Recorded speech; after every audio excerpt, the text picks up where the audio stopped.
बिस्मिल्लाहिर्रहमानिर्रहीम। अस्सलाम वालेकुम। कैसे हैं आप सब? उम्मीद करती हूँ आप सब बिल्कुल खैरियत से होंगे। तो मैं आज आपको पोटैटो समोसा बनाना सिखाऊंगी। ये बहुत ही मज़ेदार और बहुत ही क्रिस्पी बनता है। आप इसको अफ्तारी में ज़रूर ट्राई करिएगा।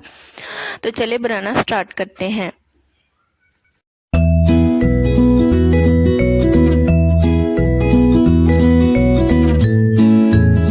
सबसे पहले हम डो को रेडी करेंगे। तो डो के लिए हमें जो चीज़ें चाहिए, 2 कप मैदा है, ये ग्राम में है 400 ग्राम। 3 टेबल स्पून घी लेंगे, हाफ़ टी स्पून ज़ीरा लेंगे और हाफ़ टी स्पून नमक लेंगे। 1 कप पानी लेंगे, ये नीम गर्म पानी है। मैदे में हम डाल देंगे नमक और ज़ीरा और घी डाल देंगे और इसको कर लेंगे अच्छी तरह से मिक्स। और फिर हम थोड़ा थोड़ा पानी ऐड करके इसको गूंद लेंगे। हमने इसको बहुत ज़्यादा नरम नहीं गूंदना, थोड़ा सख्त ही हमने इसको गूंदना है। आप चाहें तो आप काउंटर पे भी इसको रख के गूंद सकते हैं, लेकिन मैं हैंड के साथ ही गूंद रही हूँ। इसे कवर करके इसको रख देंगे। स्टफिंग के लिए हमें जो चीज़ें चाहिए, आधा किलो मेरे पास आलू थे, उनको मैंने बॉईल करके अच्छी तरह से मैश कर लिया है। 2 टेबल स्पून ऑयल लेंगे, 1 टीस्पून ज़ीरा पाउडर, 1 टीस्पून धनिया पाउडर लेंगे, ये क्रश किया हुआ है, भुना हुआ। हाफ़ टी स्पून मेथी, 1 टीस्पून नमक, 1 टीस्पून लाल मिर्च पाउडर, 1/4 टीस्पून हल्दी, एक मीडियम साइज़ का चॉप किया हुआ प्याज लेंगे, 2 टेबल स्पून सब्ज़ धनिया, 2 से 3 अदद बारीक कटी हरी मिर्च लेंगे। एक फ्राई पैन लेंगे, इसमें हम डाल देंगे 2 टेबल स्पून ऑयल और साथ ही हम इसमें डाल देंगे जो हमारे पास स्पाइसेस थे, लाल मिर्च पाउडर, नमक, हल्दी और मेथी। इनको तकरीबन 5 से 10 सेकंड के लिए हमने भून लेना है। इसके साथ बहुत ही मज़े का टेस्ट आता है। और फिर हम इसका चूल्हा कर देंगे बंद। आलू में हम डाल देंगे जो हमने भुना हुआ मसाला था, वो डाल देंगे।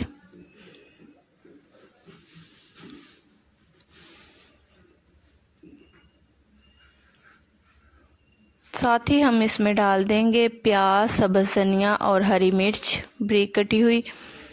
और इसमें हम डाल देंगे ज़ीरा और धनिया और इनको कर लेंगे अच्छी तरह से मिक्स। अच्छी तरह से हैंड के साथ हमने इसको मिक्स कर लेना है।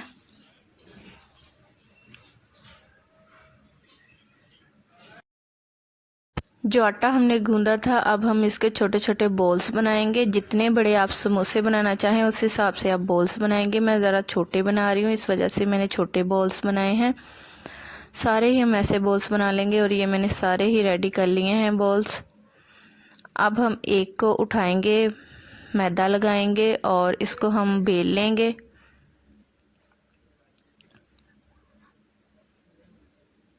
बेल के सेंटर से हमने इसको काट लेना है।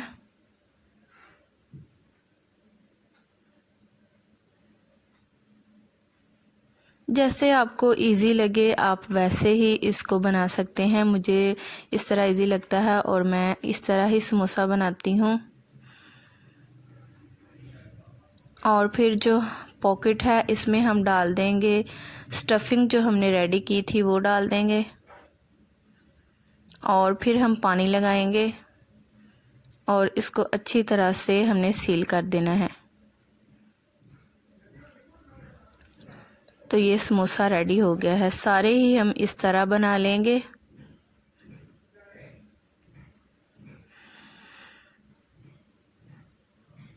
एक तरीके से मैंने हैंड के ऊपर रख के आपको सिखा दिया है और दूसरे तरीके से आप नीचे रख के भी इसको बना सकते हैं।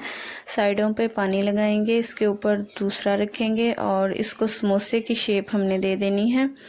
और फिर हमने पॉकेट में जो हमने स्टफिंग को रेडी किया था वो डाल देंगे और फिर हम इसके ऊपर पानी लगा के सेम वैसे ही इसको ऊपर से सील कर देंगे। और ऐसे ही हम सारे रेडी कर लेंगे। तो लीजिए मैंने सारे समोसे रेडी कर लिए हैं। अब हम इनको फ्राई करेंगे। कढ़ाई में मैंने ऑयल डाल दिया है और जब ऑयल अच्छे से गर्म हो जाएगा तो फिर हमने इसको फ्राई करना है। तो यहाँ पे ऑयल गर्म हो गया है, मैंने आंच बिल्कुल मीडियम लो रखी है और एक एक करके हम इसमें समोसे डाल देंगे और इनको फ्राई करेंगे। अगर आप इनको तेज़ आंच पे फ्राई करेंगे तो ये खस्ता भी नहीं बनेंगे और कच्चे रह जाएंगे। आप इनको मीडियम लो आंच पे पकाएं तो ये बहुत ही ज़बरदस्त फ्राई होते हैं। और ये देख लें ये फ्राई हो गए हैं। अब हम इनको बाहर निकाल लेंगे। ये बहुत ही मज़े के बनते हैं, आप ज़रूर इनको ट्राई करिएगा। तो लीजिए रेडी है पोटैटो समोसा। ये बहुत ही ज़बरदस्त बना है। और अगर आप लोगों को मेरी वीडियो अच्छी लगी तो आप इसको लाइक कर दें, मेरे चैनल को सब्सक्राइब कर दें और साथ में बेल आइकन के निशान पर ज़रूर प्रेस कर दें। मिलते हैं अगली वीडियो में। अल्लाह हाफ़िज़।